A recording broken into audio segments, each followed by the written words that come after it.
Hum.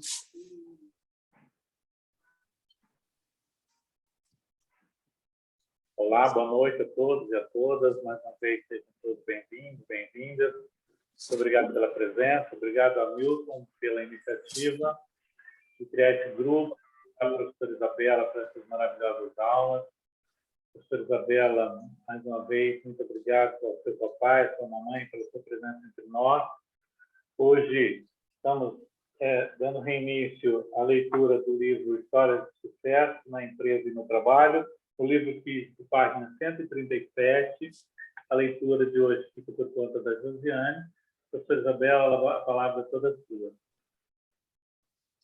Boa noite a todos. É uma alegria estar com vocês. Vou mostrar minha rostinha aqui. Estou aqui tirando uns dias de férias e aproveitando também para estudar junto com vocês. Então, vou manter aqui, só por estética, o vídeo desligado e seguimos com o nosso trabalho. Agradeço aí ao Geraldo e a todos vocês que estão presentes, ao Hamilton e a possibilidade da gente estar estudando. E vamos em frente, vamos para o nosso livro. Já estamos quase acabando esse livro maravilhoso que é o Histórias de Sucesso. Vamos lá, podemos seguir. Procedimentos. Acompanhe o amor.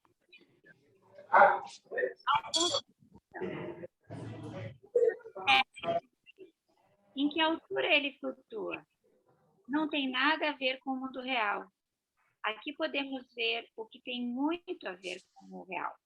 Há um pano de fundo para isso. Acompanhar um movimento do espírito que está dedicado a nós. Naturalmente, escrevi livros sobre isso. Esses livros não têm nada a ver com organizações e empresas, mas têm a ver com a postura interna que leva ao sucesso em nossa vida e como alcançá-lo. Um livro se chama Viagens Interiores e o outro, Mística Natural. Ambos os livros foram publicados também como audiolivros.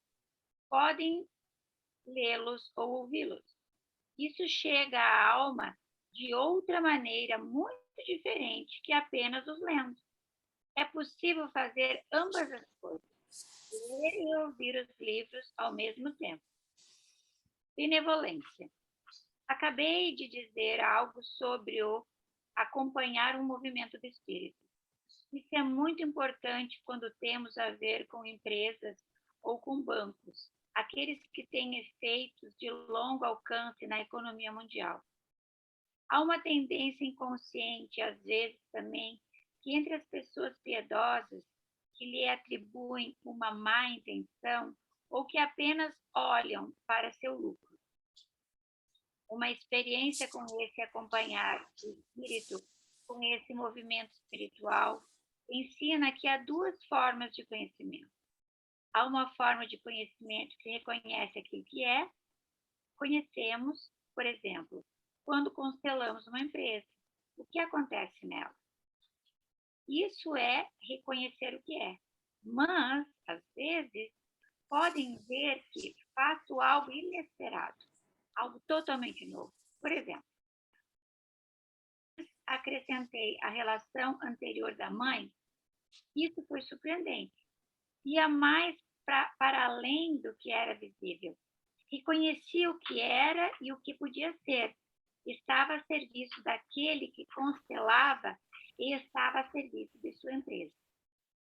Quando em nossa alma sentimos respeito por aqueles que carregam uma grande responsabilidade, é um respeito benevolente. Quando achamos que querem algo bom, que também seu coração pode ser tocado no sentido de que servem de uma maneira boa, então colocamos para o que algo possa dar certo. Ou seja, com nossos bons pensamentos e nossa certeza de que também eles estão sendo conduzidos para outras forças. Quando estamos em sintonia com eles, influenciamos de uma maneira muito profunda em uma empresa e nos empresários, para que nos ajudem de uma maneira boa e para que ajudem muitos outros e levem a vida adiante. E esta é uma condição quando trabalhamos aqui com organizações e empresas. As organizações e as empresas são algo criativo, não algo objetivo. Tampouco o dinheiro é algo objetivo. O dinheiro é um presente do espírito. No dinheiro se condensa algo criativo e o empregamos de maneira criativa. Às vezes, se precisa de uma transformação interna para que sejamos abertos a isso e para vê-lo com devoção. O dinheiro também é uma revelação de Deus. De repente, flui de outro modo em nossas mãos e flui de outro modo para os outros. Também volta a nós de outra maneira. Dinheiro que permanece.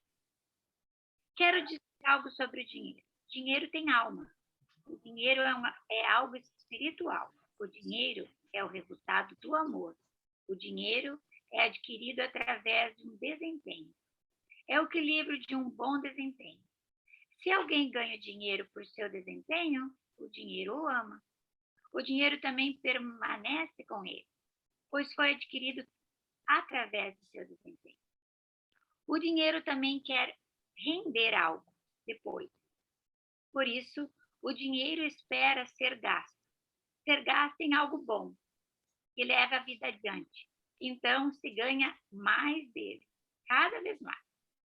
Através do seu desempenho, o dinheiro entra no circuito de serviço, trabalho e ganho, tudo ao mesmo tempo. Vocês estão podendo me seguir? Se hoje alguém ganha 3 milhões de euros na loteria, esse dinheiro gostaria de ficar com ele? Vocês podem ver, ele nunca fica. Apenas fica o dinheiro adquirido por um trabalho. De onde vem a crise econômica mundial? Provém do fato de que determinado dinheiro não quer ficar, pois não se ganhou com um serviço prestado. Há um curioso pensamento cristão que diz: bem-aventurados os pobres. Alguns acham que por ser pobres agradam a Deus. Como um pobre pode agradar a Deus? A não ser que ele também fique rico. Então, está em conexão com o Deus rico. Muitos são pobres, pois desprezam a parte divina do dinheiro. Curiosamente, escrevi algo sobre dinheiro no meu livro, Mística Natural. Há aqui alguma relação? Claro que há uma relação. Quando se emprega o dinheiro a serviço da vida, é uma veneração a Deus. Quando trabalhamos com organizações e empresas, é importante que olhemos como se ganha dinheiro. Ganha-se por serviço, ganha-se pelo serviço prestado. O que se faz com ele uma vez por ano? Há um ciclo do dinheiro e esse é, no final, um ciclo do amor, um movimento criativo.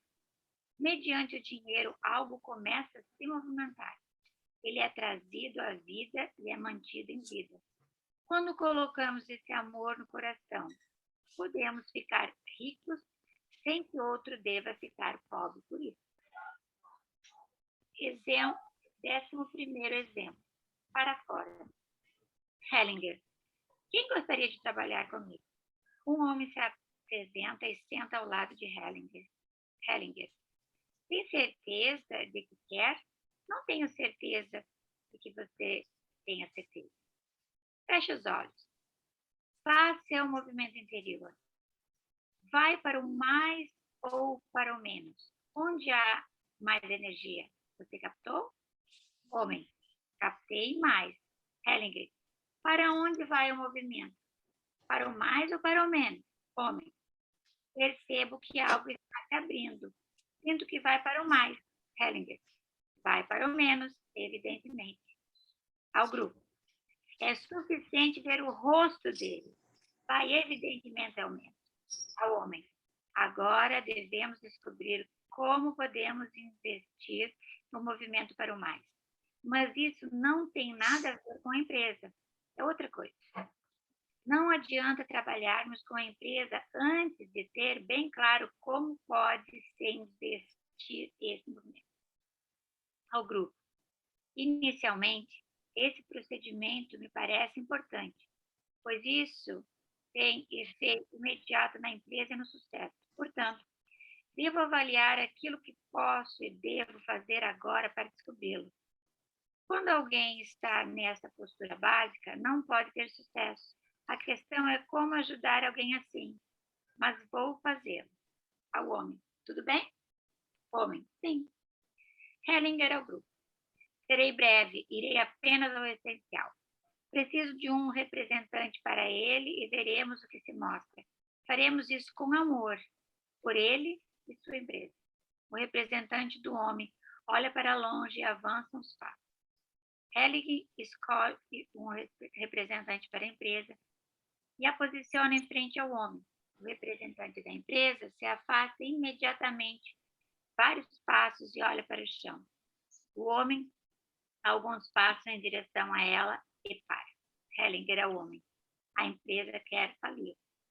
Hellinger escolhe 3 representantes e lhes pede para deitar de costas no chão, entre a empresa e o homem. A empresa se afasta uns passos dos mortos e olha para o homem. Depois caminha em círculos.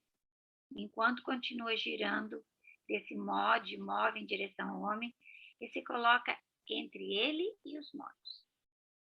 É como se o mantivesse afastado dos mortos. O homem quer passar por seu lado para ir para os mortos, mas a empresa estende os braços para impedi-lo. Hellinger ao homem. Você tem várias empresas? Homem. Estou empregado numa empresa e eu próprio tenho uma empresa autônoma. Um dos mortos se levanta e se coloca diante da empresa.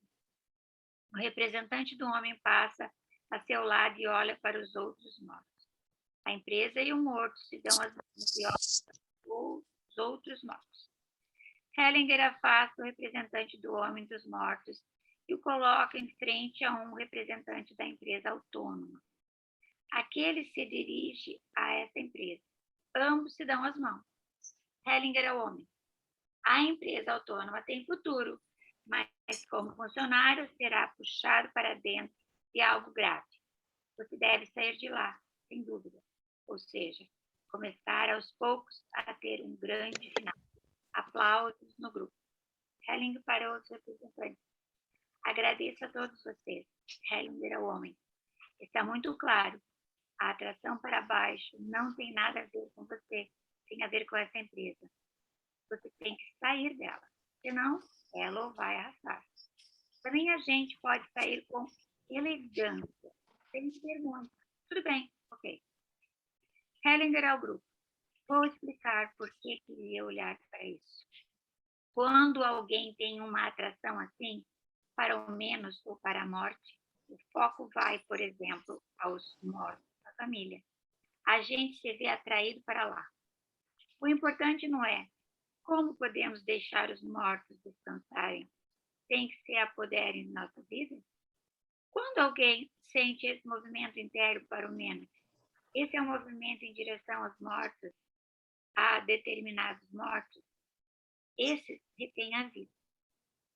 O importante, então, é como podemos deixar os mortos onde estão e chegar a nosso próprio futuro. Há aqui uma experiência de tempos recentes onde fica claro que colocamos um limite para nós mesmos. Hellinger é o homem. Vou lhe mostrar. Aponta por um tapete localizado no centro e pede ao homem para enrolá-lo. Posiciona o homem a 2 metros de distância diante do tapete. Hellinger. Isso é um limite. Centre-se e sinta em que medida pode ir e que pode superar esse limite. O homem vai lentamente, com pequenos passos, até o tapete. Olha para ele constantemente. Então dá um passo para cima dele. Hellinger. Volte para trás outra vez. Sem olhar. Passe outra vez sobre o tapete. Olhe apenas ao longe. Sinta a diferença.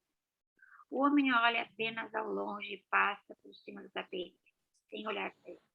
Hellinger ao grupo. Esse limite se mostra na prática como um morto ou tempo vários mortos. Seu olhar estava dirigido para eles. Não olhou ao longe, apenas depois. Esse é o exercício que olhemos à distância, que o olhar se afaste dos mortos. Então, nosso olhar passa por cima deles em direção ao futuro. Muitas vezes devemos dizer obrigada aos mortos. Temos de nos despedir de alguma forma. Então, passamos por cima. Esse movimento vai dar o mais. A hierarquia numa equipe. A ordem. A ordem. Trata-se da hierarquia da ordem e do lugar adequado numa equipe.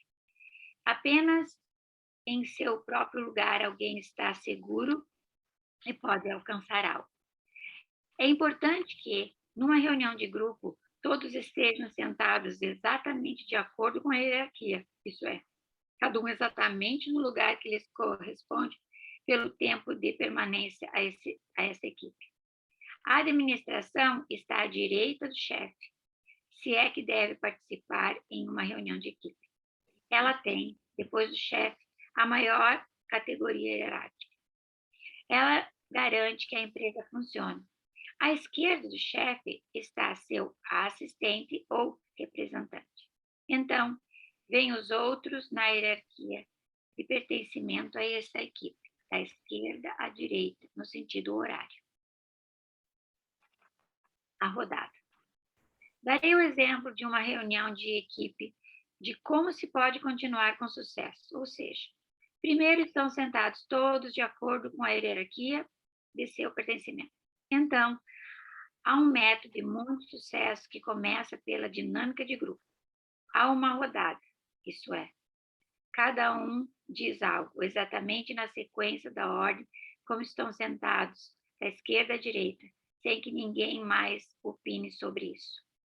Como seriam fáceis as reuniões se cada um pudesse dizer o que quer dizer sem que ninguém diga nada, nem a favor, nem contra.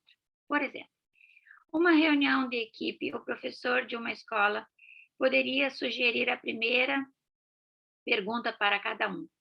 O que deveria ser mudado para que eu me sinta bem nessa escola e possa trabalhar com pleno desempenho? Cada um tem uma vez para falar e ninguém opina a respeito. No final, todos já ouviram o que é importante para cada um para poder se sentir à vontade nessa equipe. Esta foi a primeira rodada.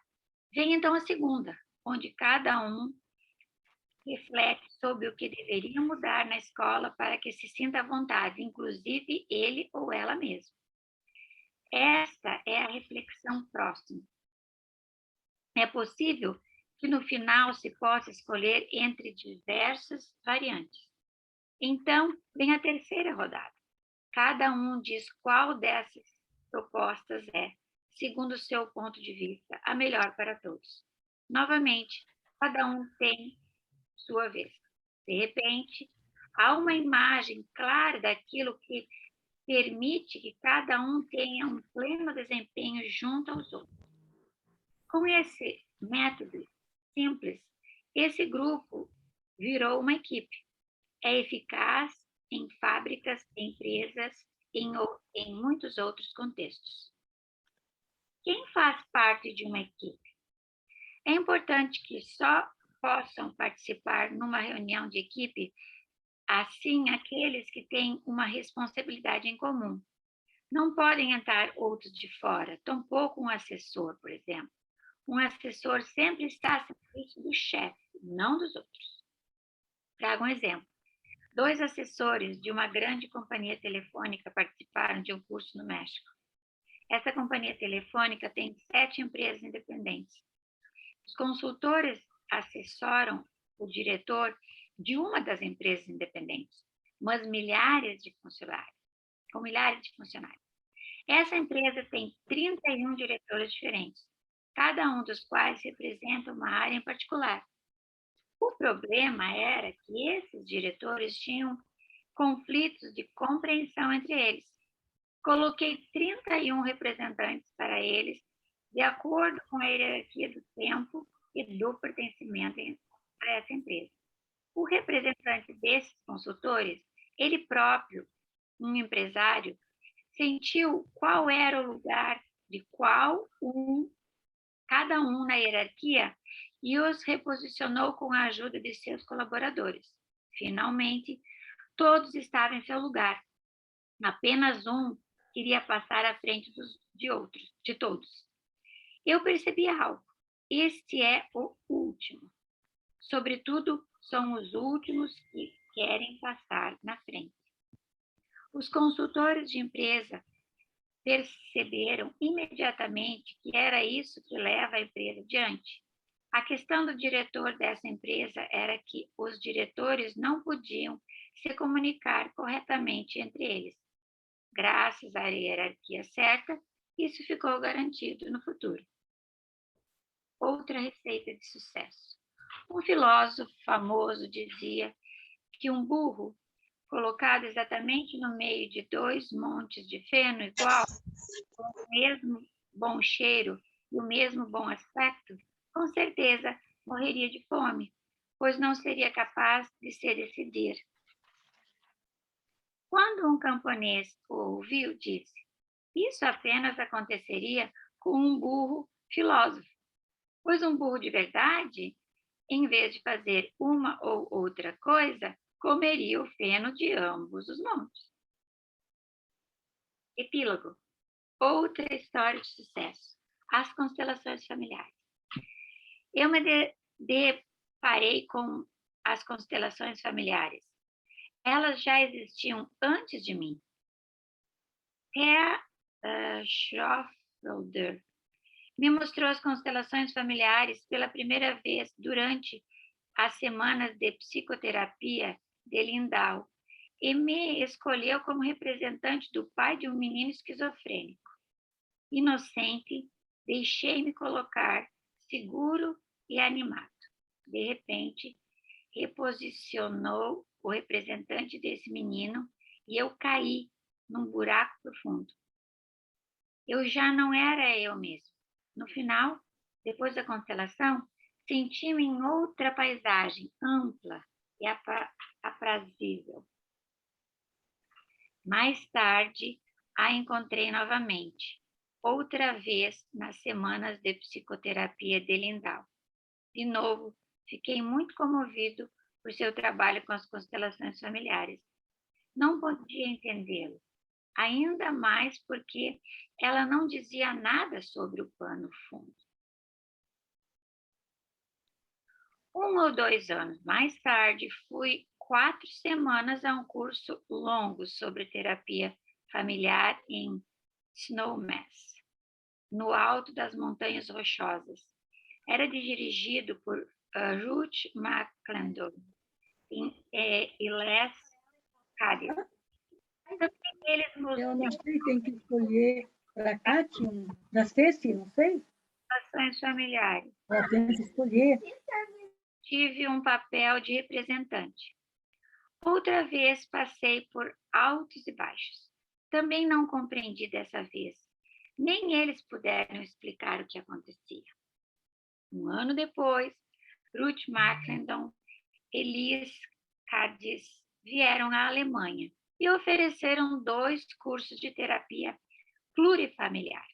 Quer dizer que trataram ao mesmo tempo, durante 5 dias, 5 famílias, pais e filhos.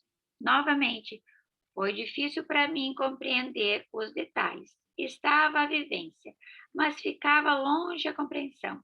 Não obstante, o que eu compreendi foi que lá estava o futuro, deve ser o futuro.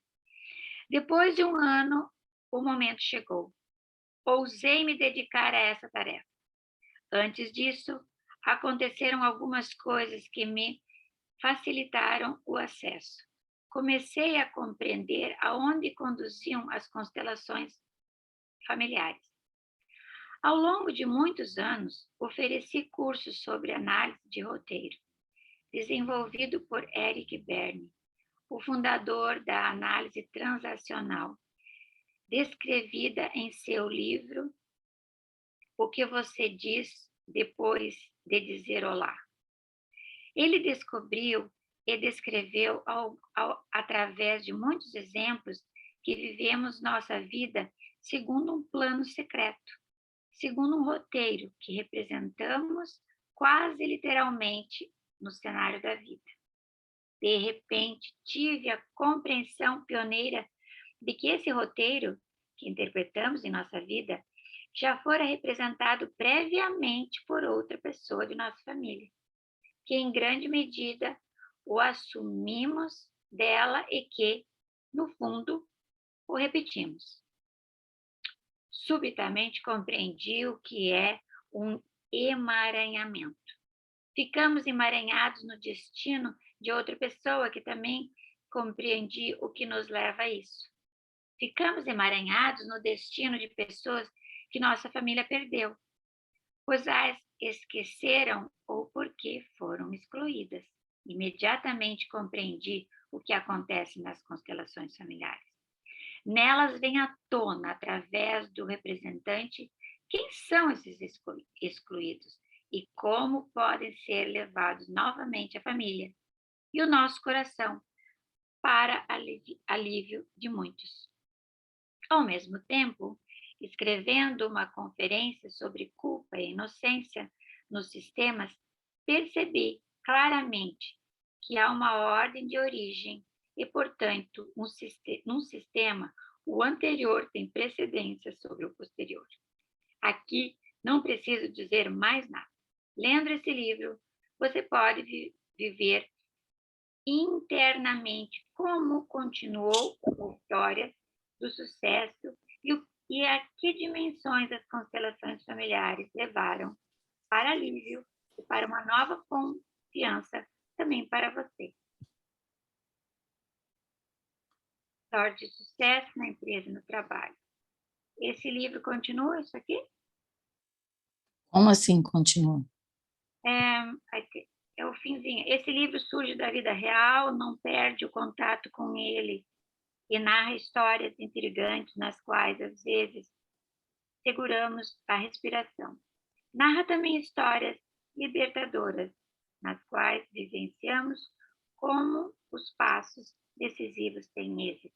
Às vezes, também conta histórias trágicas, onde se insinua o fracasso que parece inevitável. Estas histórias também mostram como algo diferente e novo pode começar a serviço da vida, a serviço de nossa vida e a de muitos outros. Viemos. Sim. Muito bem. Chegamos ao fim com 9 aulas de estudo, a leitura desse livro maravilhoso, Histórias de Sucesso, e agradeço a Josiane pela leitura do dia de hoje. E vamos agora recolher, aproveitar aquilo que o Bert Hellinger nos ensinou nesse dia, em primeiro lugar, sobre o procedimento das constelações familiares. Nós estamos aqui já no final do livro, já vimos vários procedimentos, e aqui o foco está na postura interna. Peço a vocês que anotem, por favor, os 2 livros onde Bert Hellinger nos indica aonde ele nos ensina essa postura.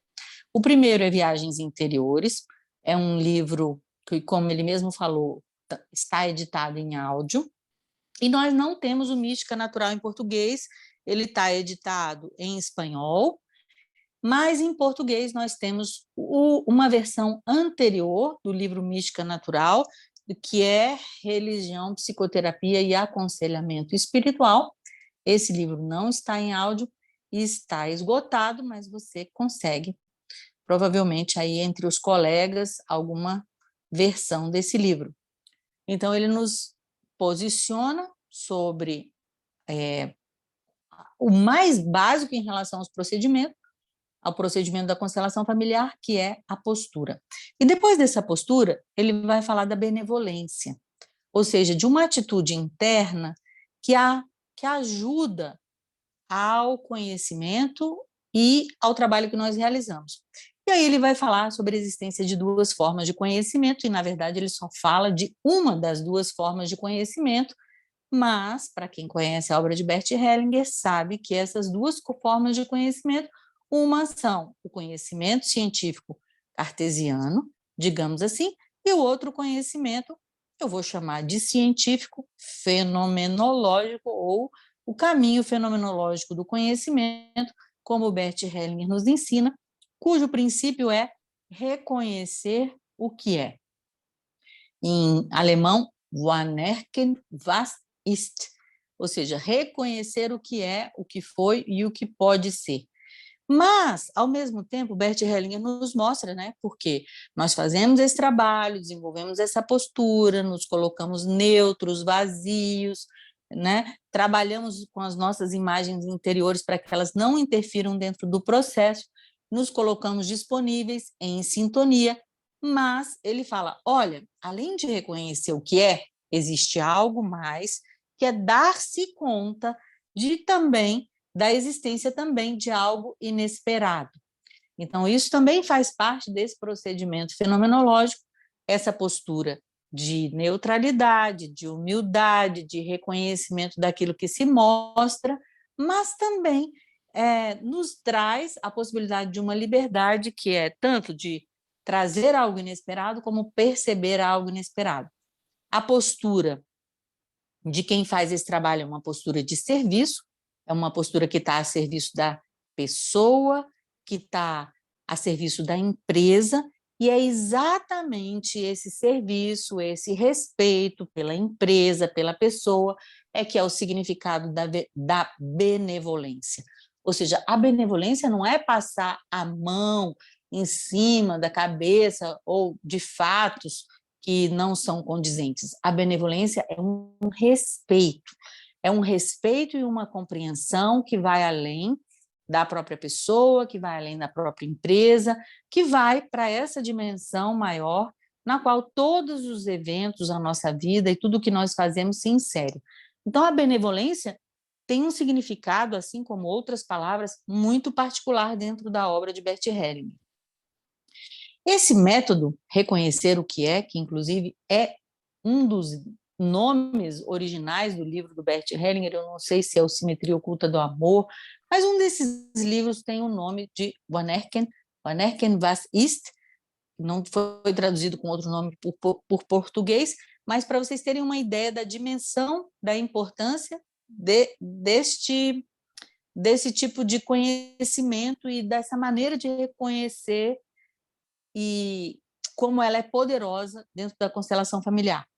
Mas ela não acontece sozinha. Esse reconhecer o que é, ele acontece a partir desse esvaziamento e também de uma sintonia com esse algo maior, onde tudo está inserido, e Bert Hellinger nos mostra que é a partir dessa postura, a partir desse reconhecimento e dessa sintonia que nós somos capazes de influenciar as pessoas e as empresas e as pessoas que estão ao nosso redor, e que nós podemos ter algum tipo de efeito positivo, ou seja, o beabá do trabalho com a constelação familiar é a postura, né? E é essa sintonia respeitosa e benevolente com tudo que acontece.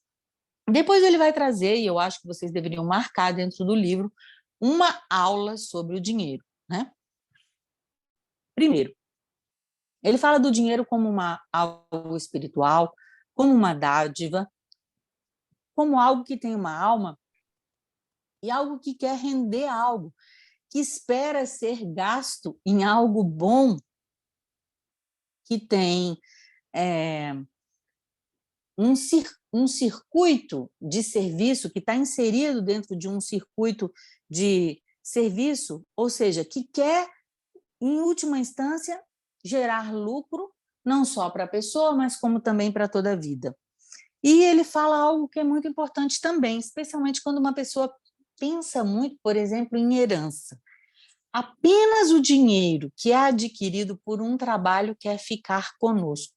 Outro dinheiro que nós recebemos por herança ou que recebemos por um prêmio, de um modo geral, ele não quer ficar conosco. Ele quer seguir adiante. Ele não quer ficar porque não foi ganho com um serviço prestado. E depois ele traz imagens que podem parecer absurdas ou até mesmo paradoxais ou aviltantes para algumas pessoas, que ele fala o seguinte: como é que um pobre pode agradar a Deus? Aí ele disse assim, só se ele se tornar rico. Então, vai contra completamente uma ideia comum que nós temos de que ficando pobres ou só um rico pode entrar. É mais fácil um camelo passar por um buraco de uma agulha que um rico entrar para o reino do céu. E a ideia do Bert Hellinger é completamente diferente. Ou seja, um pobre agrada a Deus quando ele se torna rico, ou seja, ele agrada a esse Deus da abundância. De que maneira isso pode acontecer? Né? E aí ele nos convida a ler o livro Mística Natural, que, como eu falei para vocês, é uma reedição desse livro que nós temos editado em português, Religião, Psicoterapia e Acompanhamento Espiritual.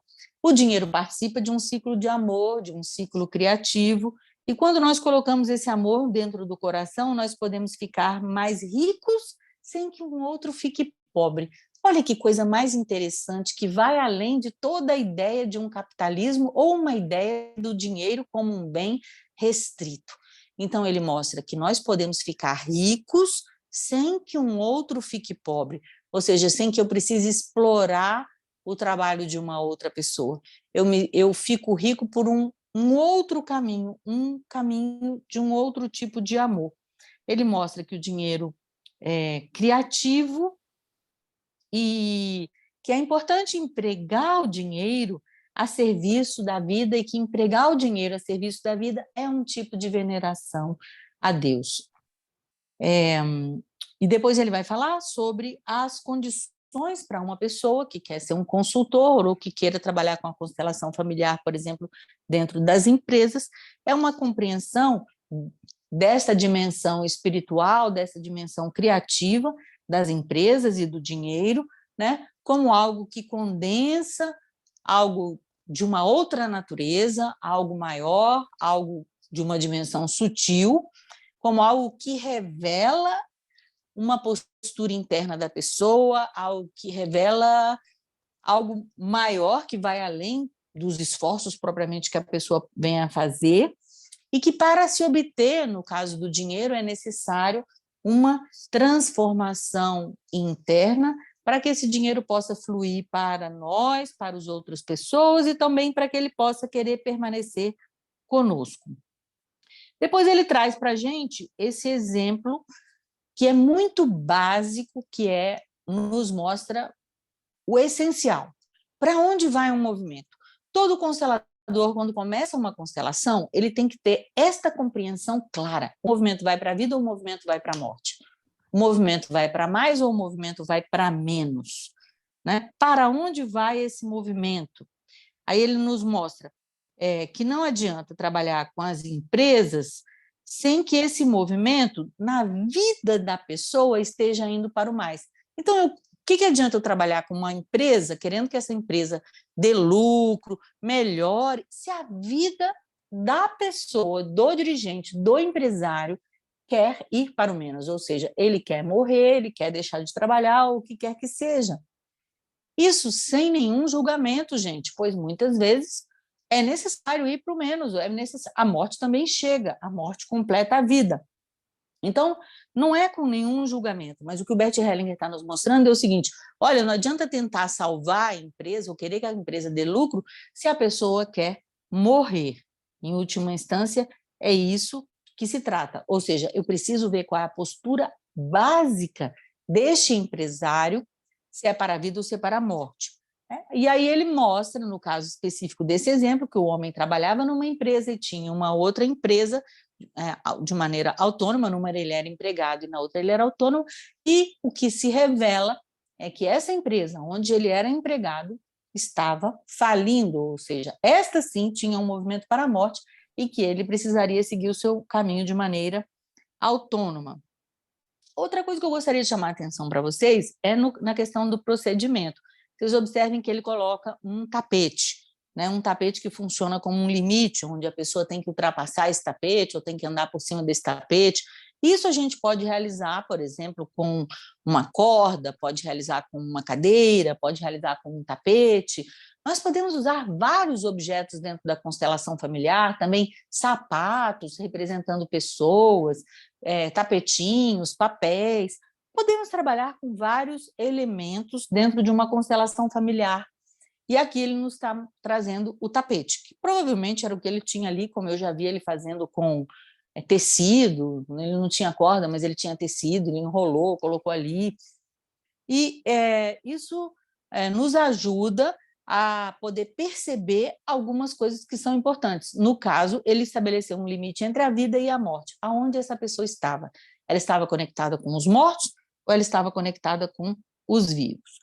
Depois, Bert Hellinger nos traz uma aula fantástica, fundamental, e vou dizer para vocês, como eu já disse, eu acho anteriormente, mas isso é o que acontece dentro da escola Hellinger, isso é o que acontece com os professores, com os trabalhadores da escola, ou seja, exatamente o que ele descreveu aqui com relação a como deve ser uma reunião, tá? Ele mostra que a hierarquia dentro de uma empresa é fundamental, somente no seu lugar uma pessoa está segura, e um lugar muito importante para que essa hierarquia seja ancorada é numa reunião, que é onde as pessoas precisam se entender. Então, como essa reunião tem que acontecer? À direita do líder, à direita, fica a administração. Pode ou não estar presente na reunião, é claro. À esquerda fica o seu assistente ou o seu representante. E depois as pessoas devem se sentar seguindo a ordem de chegada na empresa. Isso não quer dizer que a pessoa tenha, digamos, na escola, 40 anos de constelação, mas se ela foi a última a chegar, ela vai se sentar no último lugar. Isso não importa. E depois vem o ensinamento em relação à rodada. Lembrem-se sempre que a ordem ela varia. Por exemplo, a ordem pode ser de trás para frente, quando ela quer expressar as gerações. Ela pode ser da direita para a esquerda, por exemplo, no caso da fila de irmãos, né? Uma ordem no tempo. E quando a gente está falando de um círculo ou de uma mesa, por exemplo, uma mesa de almoço ou uma mesa de reunião, ela segue os ponteiros do relógio, da esquerda para a direita. E ele nos mostra como uma reunião bem-sucedida pode acontecer em rodadas. E aí vem da dinâmica de grupo, ele já nos revela a fonte desse conhecimento. Primeiro, cada um diz algo sobre si mesmo, né? Sobre como ele se sente, o que a pessoa precisa para estar ali, melhorar o seu desempenho. Depois, mas sem que ninguém interfira. Isso é muito importante. Depois, o que é que precisa ser mudado para que essa pessoa possa se sentir à vontade ou para que a empresa possa ter um maior rendimento? Aí depois colocam-se propostas e depois se definem quais são as melhores propostas. Ou seja, o que ele propõe é que sejam feitas rodadas com perguntas específicas e que as pessoas possam falar sem interferência. Depois ele nos mostra que, de um modo geral, esse problema de hierarquia acontece na empresa porque os últimos que chegam querem passar adiante, então exige muito, tanto da pessoa que chega e que vem, por assim dizer, ter um papel ou uma função hierárquica superior, como exige também do dono da empresa que ele possa conduzir bem esse processo, para que não aconteça um desmonte, por assim dizer, da empresa por meio do desrespeito à ordem da hierarquia. E ele mostra que essa ordem é a ordem que conduz à paz, é uma ordem que conduz ao sucesso. Depois, ao final, eu acho que vocês têm que guardar esse texto, porque esse texto é o único texto onde o Bert Hellinger descreve como foi, por assim dizer, o seu primeiro contato, a sua descoberta das constelações familiares, por meio da Thea Schöffender, que foi uma psiquiatra de crianças e adolescentes na Alemanha, foi a primeira psiquiatra a ter uma cadeira, né, de psiquiatria infantil, a primeira mulher a ter essa cadeira dentro da Alemanha, então uma pessoa que tem uma importância também dentro da história. E ele narra como aconteceu, ou seja, ele participou da constelação, dentro do pai de um garoto esquizofrênico, ele se deu conta de algo que não acontecia, porque ninguém sabia explicar para ele o que acontecia.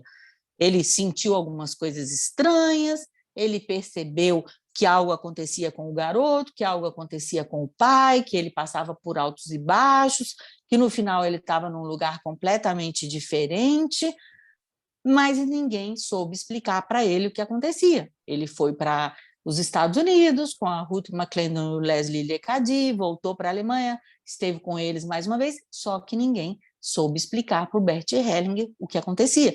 Então, por isso, por mais que as constelações familiares existissem, né? Talvez vocês saibam que o termo Familienstellung foi um termo cunhado pelo psicanalista e seguidor de Freud, Alfred Adler, no início do século XX.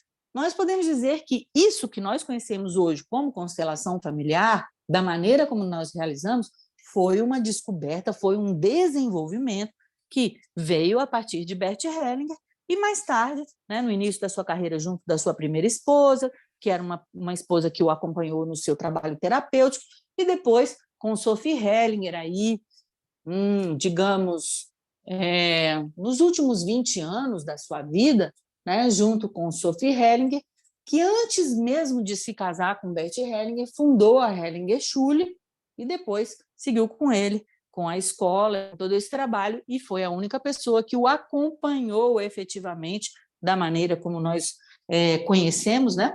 Ou seja, o acompanhou sentada do lado dele no palco, ou seja, conduzindo constelações, foi Sophie Hellinger, a esposa dele, e a pessoa que ele escolheu para poder acompanhá-lo nesse desenvolvimento da constelação familiar que aconteceu a partir de 1900, dos anos 2000, acredito, 1998, por aí.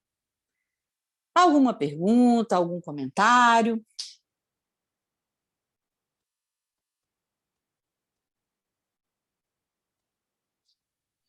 Eu, professora Isabela. Sim, diga, Domingo.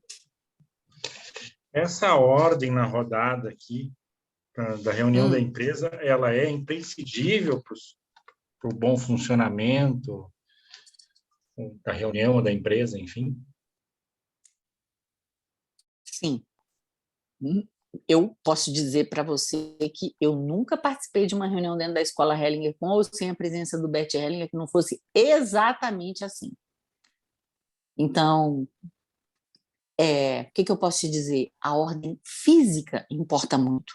Depois a gente vai falar como é que deve ser a ordem, por exemplo, numa constelação familiar, aonde o constelador deve se sentar, aonde deve se sentar, por exemplo, num atendimento individual. Então, da compreensão do Bert Hellinger sim, é fundamental e é exatamente desta maneira. Obrigado. E isso você pode experimentar não só na sua empresa, mas também na sua família. Então, essa mesma ordem, por exemplo, você pode colocar numa mesa. O pai e a mãe de um lado da mesa, o pai à direita, a mãe à esquerda e os filhos do outro lado da mesa. Os filhos do outro lado da mesa seguindo a ordem de idade. Ou então, no caso, se for uma mesa circular, começa do pai para a mãe e vai seguindo do maior de idade para o de menor idade. Entendi. Se é imprescindível, eu não sei, mas o que realmente acontece é que quando as pessoas estão no seu lugar, tem mais paz, tem mais tranquilidade.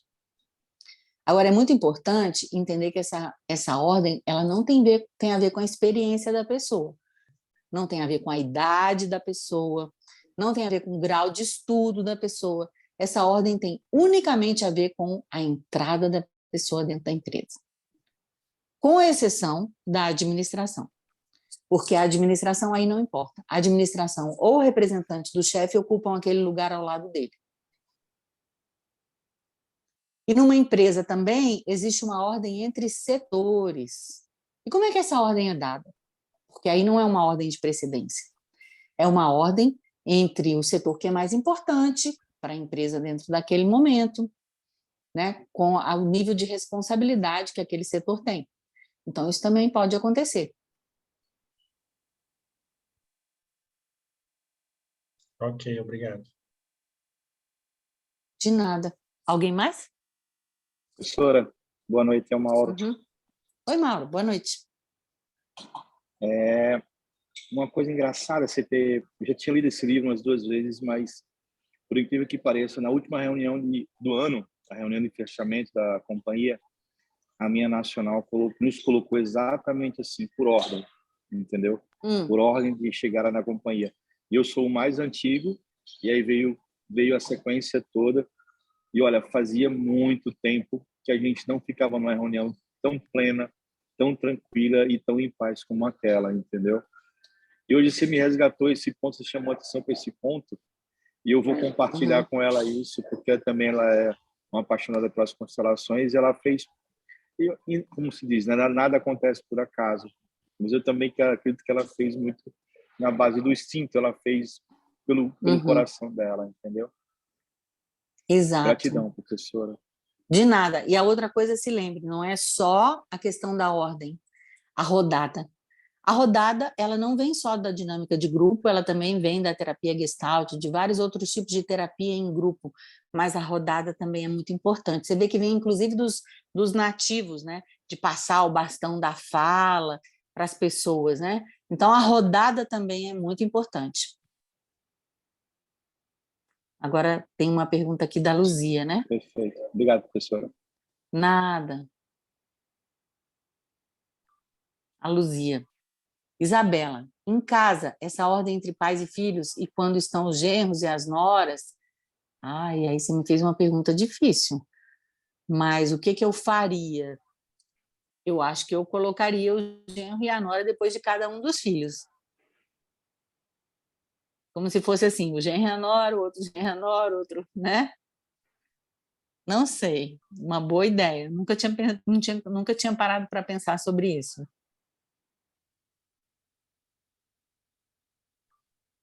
Alguém mais tem alguma pergunta, algum comentário?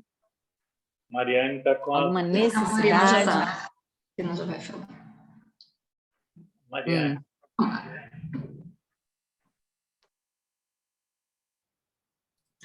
Oi, professora. Oi. Estão me ouvindo? Então, Sim. a minha pergunta no início era sobre, no caso de sentar à mesa, né, com os pais e os irmãos, mas você já respondeu. Aí, logo que você comentou, me veio algo assim também, que eu participei um tempo num grupo de constelação em Curitiba com uma facilitadora, e ela fez assim, nós sentamos nos lugares que nós queríamos, daí ela começou a fazer um círculo, só que esse círculo começou assim, ao lado dela ficaria a pessoa de mais idade, daí foi diminuindo. Eu achei interessante isso. Mas do lado esquerdo, né? Desse lado esquerdo dela. Pois é, agora eu não consigo me recordar. Não consigo me recordar. Ela não deixou assim todo mundo sentado, que nem a gente fica né, um do lado do outro. Ela foi fazendo que a pessoa ficasse num círculo em volta da sala, mas teria que ser do mais idoso para o mais novo. Não por ordem de chegada, mas quem era mais idoso foi diminuindo as idades. É que quando você falou, daí me veio isso. Eu nunca tinha participado, foi a primeira vez e única vez que eu vi essa forma também. Isso é muito importante na escola, viu? Eu já fiz isso várias vezes com os meus alunos, isso é muito importante para a paz dentro de uma sala de aula. Eu sou professora de comunicação, sou professora de criatividade em comunicação, e os alunos, quando chegam na minha matéria, uma delas que eu dou é essa, de criatividade. Eles acham que criatividade é fazer tudo, e eu deixo eles, num primeiro momento, acharem que podem fazer tudo, e depois eu coloco em ordem. A sala vira uma igreja. Vira uma igreja. Então, assim, isso é muito importante no ambiente de trabalho, isso é muito importante dentro de uma sala de aula. Eu passei 4 anos da minha graduação em psicologia no México sentada exatamente no mesmo lugar. Eu tinha que me sentar naquele mesmo lugar. E só tinha um professor, que era o Cecílio Regojo, de Portugal, né, que dava aula de constelação empresarial, que bagunçava o coreto. Entendeu? Onde todo mundo podia sentar onde quisesse, podia ficar de pé, podia conversar, podia fazer o que quisesse. Ele era o do contra. Mas, no mais, eu passei 4 anos sentada no mesmo lugar, para que eu internamente pudesse, ou cada um pudesse internamente saber qual é o seu lugar. Como eu faço? Por exemplo, dentro de um workshop de constelação familiar, 2 coisas são importantes. A primeira, uma pessoa tem que ter flexibilidade de mudar de lugar. Então, isso é um ensinamento da Sophie. Ou seja, você sai para o intervalo, você volta, você vai para um outro lugar. Porque muitas vezes você tem uma outra perspectiva a partir de um outro lugar. Então, você sai, obrigatoriamente, você vai para um outro lugar. Ou então, a gente realiza um exercício importante e imediatamente a Sophie pede, agora vocês mudem de lugar. Ou seja, para que uma outra perspectiva, um outro lugar esteja, de uma certa maneira, ancorado. Mas, sempre, eu peço que as pessoas também encontrem seu lugar sem dizer a idade. E aí eu me incluo. Então, vamos encontrar agora cada um no seu lugar, da esquerda para a direita, encontrando o seu lugar, sem contar a idade. E aí a gente vê a pessoa que, por exemplo, está do lado e fala, não, você não está aqui, você não tem essa idade. Ou então aquela outra que fala, não, mas o meu lugar é lá, e na verdade ela é em outro lugar, seja mais velho, mais novo, né? De que maneira você se percebe, de que maneira você se coloca? Você é capaz de se colocar no seu lugar? Entendeu? Então, por exemplo, assim, eu estou aqui conversando com você, será que eu sou mais nova que você? Sou mais velha que você? Em que lugar que eu me coloco diante de uma outra pessoa? Então, numa função, eu tenho uma função hierárquica diferente. Eu sou a professora, você é a aluna. Mas é diferente também quando eu sou professora, sou terapeuta, sou consteladora e eu recebo um cliente mais velho que eu. Eu tenho que estar nos dois lugares. Eu tenho que estar na função hierárquica superior, mas eu tenho que ter um respeito pela idade daquela pessoa. Ou seja, é muito importante a incorporação desse sentido, digamos, inato ou construído de qual é o meu lugar. Respondi sua pergunta? Sim, gratidão. De nada. Agora vamos lá. Será que eu sou maior do que você ou não?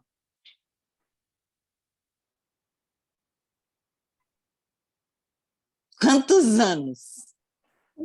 Vamos lá. Primeiro vamos ver a sua percepção, antes de dizer se você é mais velha que eu ou não.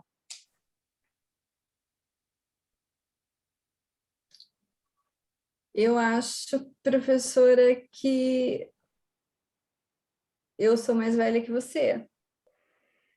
Aham. Quantos anos? Muito pouquinho. Não, quantos anos você tem? Não pode contar? Ah, tá. Quantos anos eu tenho? 47. Tá vendo? Eu tenho 52. Sou mais velha. É.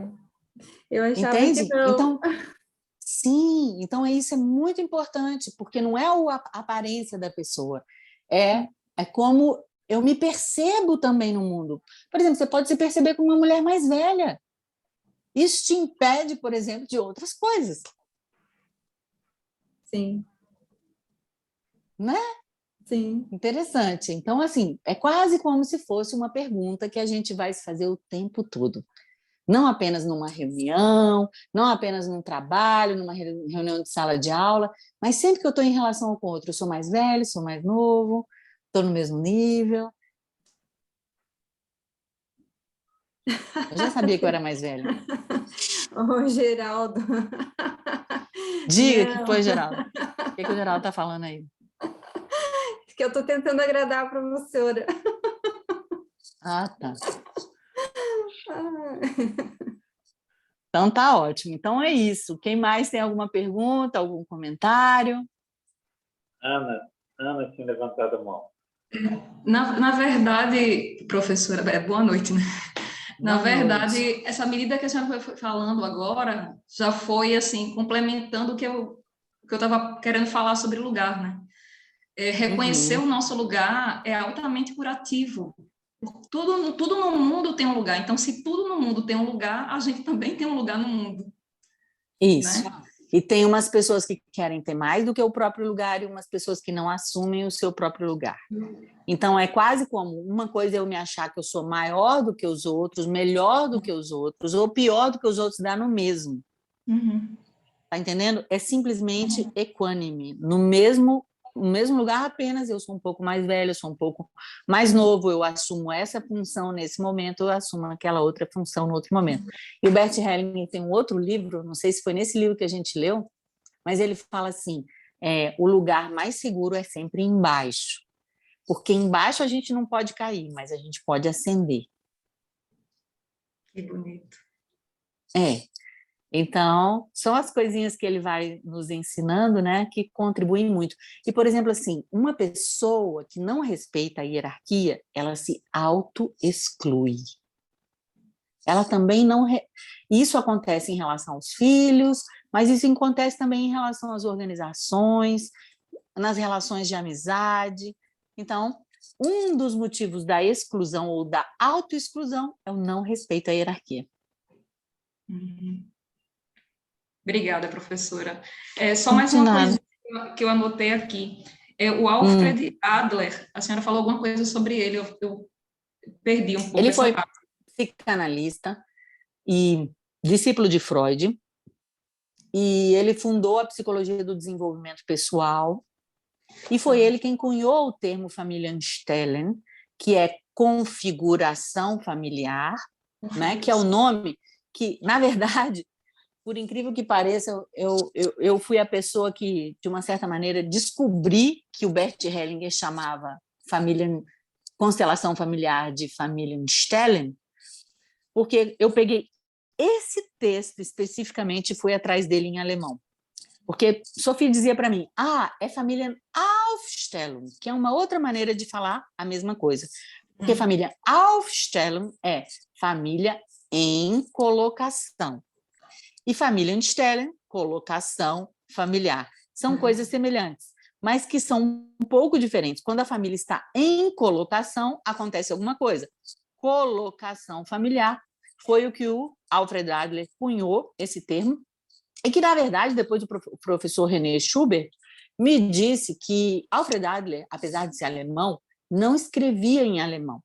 Ele escrevia em inglês, e foi então que ele utilizou o termo Family Constellation, porque esta é uma expressão, constelação, que já estava presente em Freud, para explicar esta representação que nós temos interna das pessoas que são importantes para nós.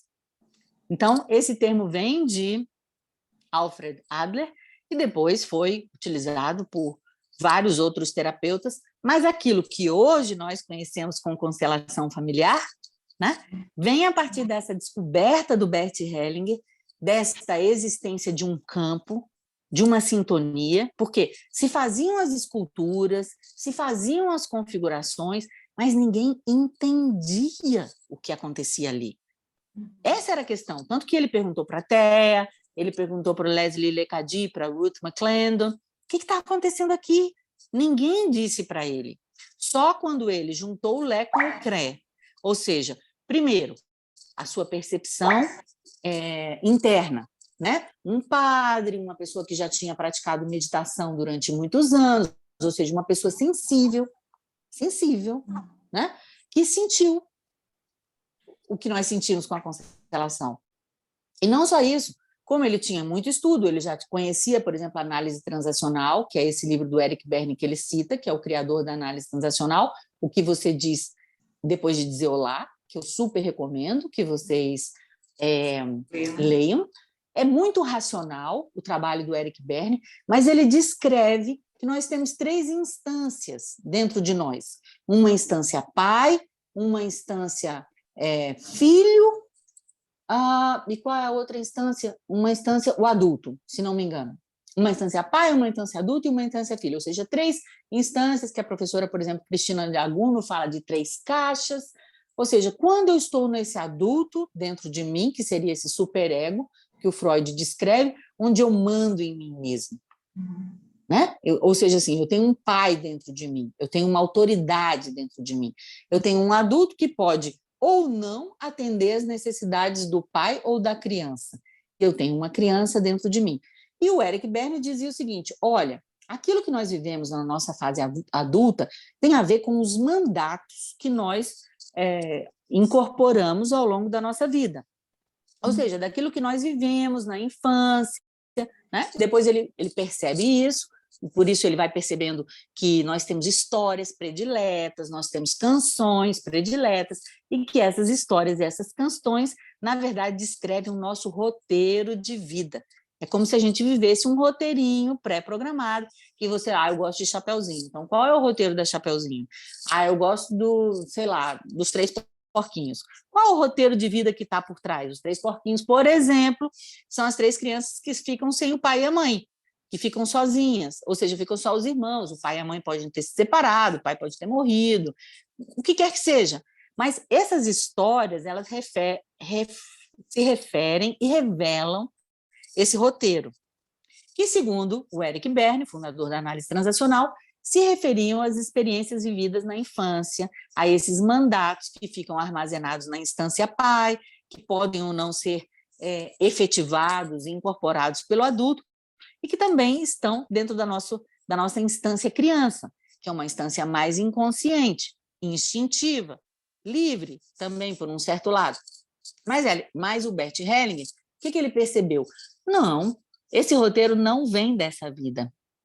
Esse roteiro nós vivemos de uma outra vida, de uma outra pessoa que foi excluída dentro da família. Então, foi aí que ele teve o clique da constelação familiar. Como você pode perceber, são vários cliques. O primeiro clique foi ele, como representante, no pai de um garoto esquizofrênico, perceber o que acontecia. Que ele ficava bem, que ele ficava mal, que quando ele ficava bem, o outro lá ficava bem também, o que quer que seja, ou seja, uma percepção do que acontecia no trabalho. Que ele foi para a Califórnia, viu na Alemanha, e ele percebeu que acontecia algo, que ninguém sabia o que acontecia. E a outra coisa foi o clique. Foi o clique de entender como se dava esse processo de emaranhamento, de amor cego e de conexão entre o que nós vivenciamos nesta vida, o que quer que seja, nesta história de vida, com aquilo que foi vivido ou não vivido, aceito ou não aceito por uma pessoa do passado da nossa família. Então, esse é um texto crucial, é um texto o único texto que nós temos em português que descreve, por assim dizer, o primeiro contato do Bert Hellinger com a constelação familiar e a sua descoberta. E esse texto, quando a gente procura em alemão, que foi o que eu fiz, está escrito, quando ele fala em constelação familiar, ele usa o termo Familienstellen. Obrigada, professora. E é interessante, né, que quando a Sophie fala de outra forma, dá uma ideia de movimento mesmo, quando fala de configuração da família. Me passou esse sentimento, né, de movimento. Sim, e é importante ressaltar que ele, logo em seguida, ele começou a usar o termo Familienstellen, que é colocação familiar ou configuração familiar, mas logo em seguida ele passou para o outro termo. Logo em seguida, foi muito rápido, quando ele começa a falar de movimentos da alma. E aí a tradução em alemão é a mesma coisa, movimento da alma. Então, logo ele passou a chamar o trabalho dele de movimentos da alma. Num curto período ele falou de constelação espiritual, de movimento do espírito, depois ele usou o termo constelação medial, por um tempo brevíssimo, tanto que em português a gente só encontra essa citação no livro Olhando para a Alma das Crianças. Depois ele falou de Hellinger Ciência, que é o que está no livro O Amor do Espírito, na Hellinger Ciência, né? E já no finalzinho da vida dele, se não me engano, em 2018, é que eles registraram o termo constelação familiar original Hellinger, quando já existiam várias constelações familiares, sistêmicas, estruturais e tantos outros nomes que surgiram depois. Ok, professora, obrigada. De nada. O que mais? Alguma pergunta? Josiane. Oi, Isabela. Oi. Isabela, com relação a como funciona, ele entendendo como funciona a constelação, eu tenho uma pergunta para ti. Quando a gente está como representante e começa a observar que o que as outras pessoas fazem ou dizem é como se você se visse nos representantes, ou você vê membros da tua família. E daí tem um momento que tu te pergunta assim, mas eu estou representando alguém ou essa constelação é minha? Entende o que quer dizer? que você tem uma impressão, as palavras-chave se identificam tanto contigo. O que acontece? O campo fenomenológico se mistura das duas famílias ou o que acontece nesse momento? Não tem separação. Essa é a questão. Não tem separação e as imagens são muito semelhantes. É por isso que o que acontece dentro de uma constelação familiar tem efeitos para todas as pessoas. Então, assim, o mais importante para você e para todos que estiverem nesse lugar de representante é sair desse lugar de querer saber se é isso ou se é aquilo. Ah, não, eu estou, então agora não estou na minha situação, ou agora é a situação do fulano.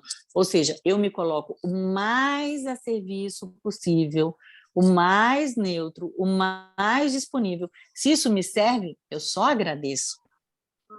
Mas eu não procuro resolver a minha questão com aquela constelação, eu estou completamente a serviço. Mas, quando eu estou completamente a serviço, acontece essa mágica que você mesmo está vendo aí. Ou seja, acontece algo onde eu também sou diretamente beneficiada. E eu me lembro uma vez, porque assim, digamos assim, eu vou falar para vocês assim, de uma maneira mais objetiva. Tem um momento, quando a gente começa a conhecer a constelação familiar, que, primeiro, a primeira constelação muda a nossa vida completamente, né? Ou seja, a nossa vida é uma coisa antes de uma constelação, a nossa vida é uma outra coisa depois de uma constelação, tanto que Bert Hellinger só constelava, a menos quando ele se esquecia, a pessoa só uma vez. Às vezes ele até constelava 2 vezes, parava uma constelação, continuava. Ou uma vez eu estava organizando um evento para ele em Brasília, o segundo evento que eu organizei para ele em Brasília, e teve um amigo meu que estava numa cidade próxima e me ligou de madrugada. Ele falou assim, será que ainda dá tempo de eu ir participar do workshop? Eu falei, chega lá que dá tempo.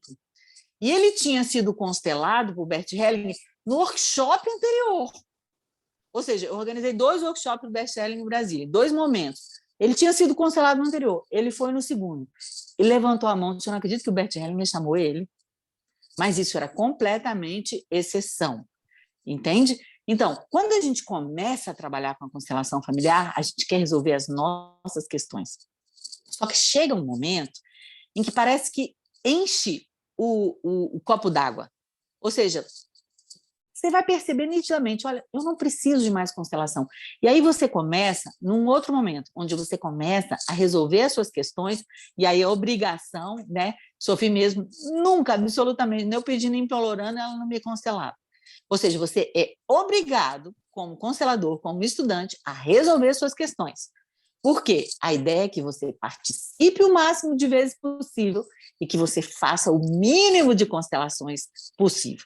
E existe ainda um terceiro momento, até onde eu cheguei. Ou seja, eu já não me preocupo mais comigo. Eu sirvo e as minhas questões são resolvidas. Entende? Ou seja, eu já não estou mais pensando, o que eu posso aprender com isso, como é que eu aplico isso na minha própria vida, essa constelação tem a ver comigo? Eu simplesmente sirvo e tenho a confiança de que aquilo que eu preciso vai chegar no momento certo. É interessante você falar isso, porque daí é como se eu brigasse comigo e dissesse, não, tu para, não presta atenção nisso, você está fazendo a constelação para alguém. Mas aí parece que as palavras eram mais, sabe quando descreve você, não sei nem explicar, é tão você que você não consegue evitar de pensar, não sei como te dizer, é tão bom. Eu entendo. E aquilo continua até o fim da constelação, impressionante. Eu fiquei impressionada numa delas, porque foi demais. Não podia ser mais. Sim. Minha família, eu falando palavras assim, muito chaves, que é que nem quando o Chico Xavier ia fazer um recado para a mãe, que só aquela mãe sabia o que o filho ia dizer, tipo assim, entendeu o que eu quero dizer? Eu entendo, mas não se preocupe tanto com isso, procure se manter com essa postura que ele nos ensina, nessa postura neutra, a serviço, humilde, embaixo, aberta, em sintonia, e se te serve, se está exatamente, agradeço. Entendi, obrigada. É o que eu fiz, porque... Obrigadão. Algo Algo mais? Cristiane. Olá, Isabela. Só para confirmar, então. Oi. Eu tenho usado o termo família Stelling para denominar as constelações familiares segundo Bert Hellinger. E, pelo que você me falou agora, o termo correto é constelações familiares originais Bert Hellinger. É isso? Esse é o termo Constelação correto? familiar original Hellinger, mas esse é um termo que tem direito autoral. Então, a gente não pode usar. Ah, entendi. É porque tá. Então, a gente usa. Você não pode usar nem constelação familiar original Hellinger, nem Hellinger Ciência, sem colocar o símbolo da marca registrada. Tá. Então, família Stelling e constelação familiar, você pode usar. Tá. Né? Família Stelling é uma palavra do dicionário. Entendo o que você está falando. E para fins de artigo, porque eu estou finalizando o meu artigo de conclusão de curso lá na Hellinger. Qual seria o termo correto que eu poderia usar, então? Na Hellinger, você tem que perguntar na Hellinger. Com certeza, família Stelling, até onde eu sei. Família Mas Stelling exatamente, como é que eu faço? Eu acho difícil, tanto para o nosso povo falar, né? Então, Sofia gostaria que a gente usasse em alemão da mesma maneira que a gente usa a palavra Gestalt. Gestalt, né? Ou seja, é uma palavra alemã, mas que ganhou em todas as línguas. Todo mundo fala da Gestalt como a Gestalt. Pode falar em Restalt, Gestalt, o que seja, com a pronúncia que for, mas é a palavra em alemão. E ela sempre quis que a gente se referisse à constelação familiar dessa maneira, pelo termo original. Só que é difícil para o brasileiro entender. Então, o que eu faço? Eu coloco constelação familiar e, entre parênteses, família Stelling. Mas na sua escola, da maneira como você está fazendo, você tem que procurar a orientação da escola e seguir como eles fazem. Mas obrigada. De nada.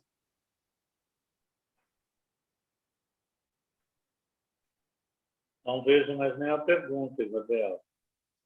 Então, é a hora dos agradecimentos, é a hora da gente poder também agradecer a oportunidade de ter lido esse livro maravilhoso, que foram Histórias de Sucesso, né? Um livro, como a gente já sabe, que é o segundo livro da trilogia que o Bert Hellinger traz sobre profissão, empresas, e nós vamos seguir a partir de fevereiro, né, Geraldo?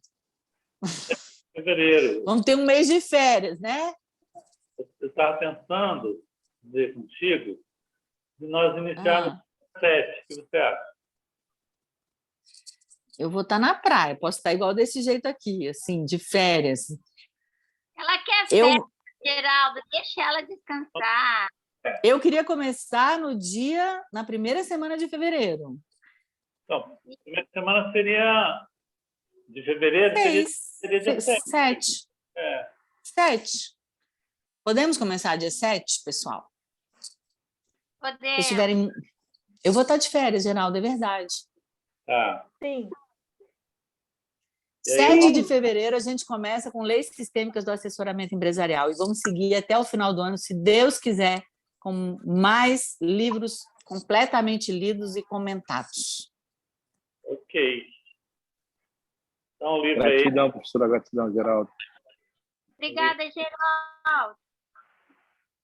Agradecemos muito, agradecemos de coração, Bert Hellinger, Sofia, Paulo Hellinger, professora Isabela, Hamilton, todos vocês, vou dizer um nome aqui que eu vou acabar sendo justo. Agradecendo ao meu pai, minha mamãe, a seu pai e a mamãe de todos vocês por esse ano maravilhoso e nos vemos no próximo. Isso, Geraldo, eu queria agradecer especificamente a você e a sua vida, né, que esse ano balançou, mas gostaríamos de agradecer a sua presença, a sua força está aqui toda semana, organizando esse grupo, agradecer a cada um de vocês que estão aqui, seguindo, aprendendo, essa força de querer se melhorar e aprender, né? E desejo a vocês e a família de vocês um Feliz Natal, um ótimo Ano Novo, umas boas férias e que a gente volte renovado em fevereiro para o nosso próximo livro.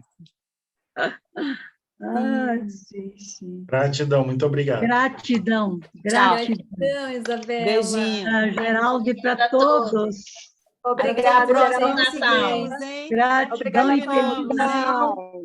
E um 2022 cheio. Natal. Oi,